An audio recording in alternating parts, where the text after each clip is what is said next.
Have you ever looked over your kid's shoulder and felt like you were trying to decode a totally foreign language? Yeah, I get it. Today, we're going to dive into that tricky, but honestly totally manageable world of youth culture, trends, and yep, all the memes that come along with it. And isn't that the absolute truth? It's a feeling that just kind of creeps up on all of us. One minute you're in the loop, and the next you hear a word like Riz, and you have absolutely no idea what's going on. It's a universal thing, so if you're feeling a little lost right now, believe me, you're in very good company. So let's just start right there with that feeling of being completely lost. Because really, at the heart of it all is one single really important question that pretty much every parent asks. Is this new thing just silly, harmless fun? Or is it something I actually need to worry about? I really want to lean into this for a second. This gap, it's not some sign that you're feeling as a parent. It is a completely normal part of how culture works. Every single generation has its own slang, its own inside jokes, and its own weird fads. Feeling a little out of the loop, it's just part of the ride. And that brings us to the most important mindset shift we're going to talk about today. We're going to change our goal. So instead of trying to become some kind of expert who can decode everything, we're going to focus on one thing, creating a curious connection with our kids. Okay, let's all just take a collective sigh of relief right here. The pressure is officially off. You do not have to know the origin story of every viral video or the exact definition of every new slang word. I mean, honestly, by the time you learned it, it'd probably be out of style anyway. This right here, this is the real goal. Your kid doesn't need you to be cool or trendy. What they need is to know that when they show you something, you'll be interested, that you'll stay calm even if you don't get it at all, and that you're available to talk. That's it. That's the foundation of trust. So how do we actually do that? Well, this gives us a great place to start. First, let them teach you. I'm telling you, kids genuinely love being the expert on something. Ask questions that can't just be answered with a simple yes or no. And this one is huge. Listen. Really listen. Not just so you can jump in and judge, but so you can understand.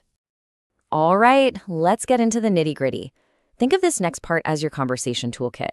I'm going to give you some super simple but really powerful phrases and approaches you can use to get these conversations started on the right foot. Okay, just look at the difference here. It's like night and day, right? On the left, you've got this reaction of shock, of judgment, that immediately puts your kid on the defensive. But look at the right. The tone is calm. It's curious. It's an invitation. What does it mean to you? That one little phrase changes everything because it makes it about their world, their experience. And here are a few more questions you can just keep in your back pocket. They're all open, they're non-judgmental, and they make your kid the guide. That first one, help me understand, is just gold.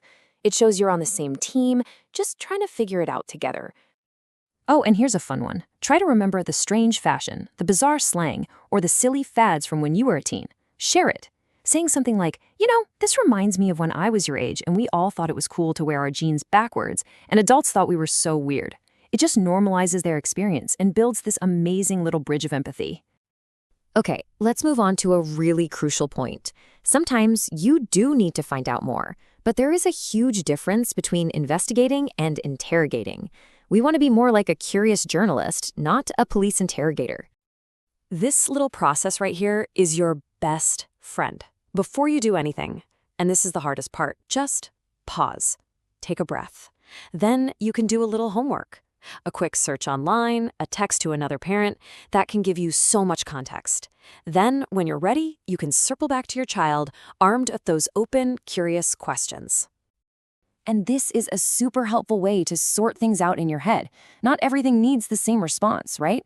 So is it green? Just a silly trend? Awesome, laugh along with them. Is it more yellow? A little edgy, maybe some teasing? Okay, that's a perfect chance to talk about empathy and where we draw the line. And if it's red, anything dangerous or harmful, that's when you step in, firmly but calmly, to guide them and make sure they're safe. Now, this is a tricky one, but it's such an important cue to watch for. If you approach them with that gentle, curious tone and they still get really secretive, defensive, or upset, that's not your signal to just back off.